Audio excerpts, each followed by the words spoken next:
Chers amis, chers collègues, bonjour.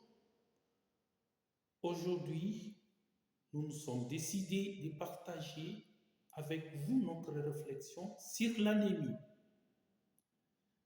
Nous savons tous que l'anémie est l'un des symptômes couramment retrouvés dans la pratique médicale en général et surtout auprès de la population pédiatrique.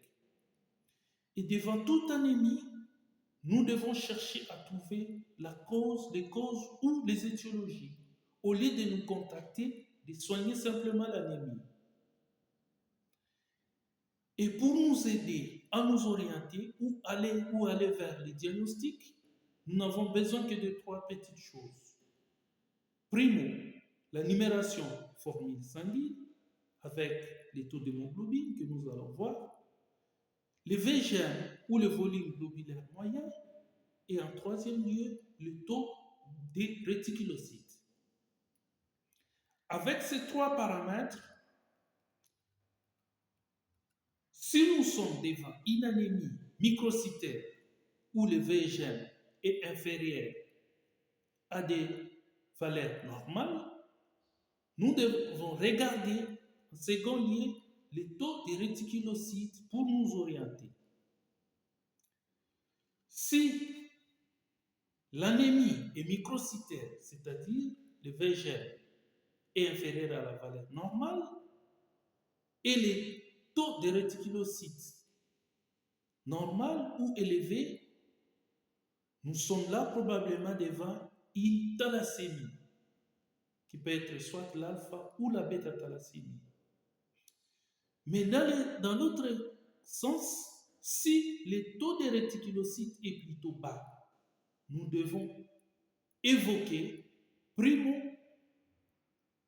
soit une carence martiale, donc anémie par carence en fer, secondo, soit une anémie inflammatoire, tertio, soit des saignements répétés, et quarto, évoquer soit un saturnisme ou l'intoxication au plomb. Et devant une anémie qui est normocytaire, c'est-à-dire le VGM est dans les normes, dans les valeurs normales, et donc le taux de réticulocytes, cette fois-là, est élevé, nous avons besoin de faire le test du Coombs pour trancher. Et si le Coombs revient positif, ça doit nous orienter plutôt vers une anémie hémolytique auto-immune. Mais si le test de Coombs est négatif, nous avons trois possibilités. Soit c'est une anémie sur une hémorragie aiguë, soit c'est une anémie constitutionnelle, comme la drépanocytose, une sphérocytose ou encore un déficit enzymatique lié aux globules rouges.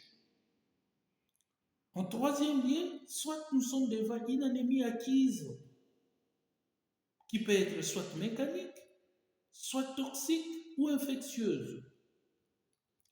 Si les taux de réticulocytes, cette fois-là, est bas, nous avons encore aussi des possibilités où nous avons des hypothèses qu'on peut évoquer.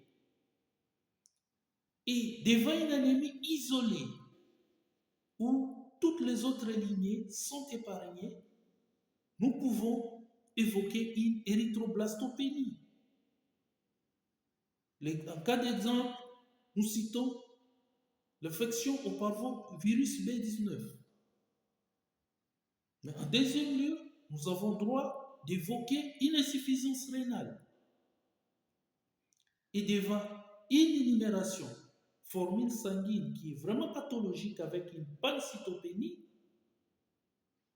nous devons penser soit à une hémopathie maligne, une leucémie aiguë, lymphoblastique ou myéloblastique, ça dépend du contexte, soit à une aplasie médullaire, soit tout autre envahissement médullaire, ou encore un hypersplénisme.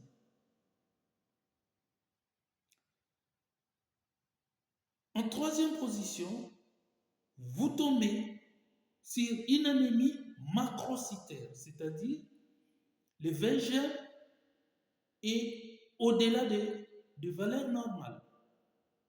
Là, vous avez droit d'évoquer soit un déficit en vitamine B12 ou déficit en folate, mais aussi, vous pouvez penser à une myélodysplasie.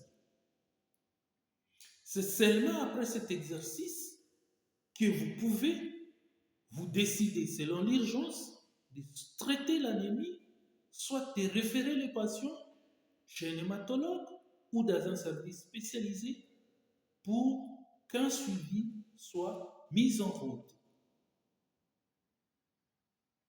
Je vous remercie pour votre attention soutenue.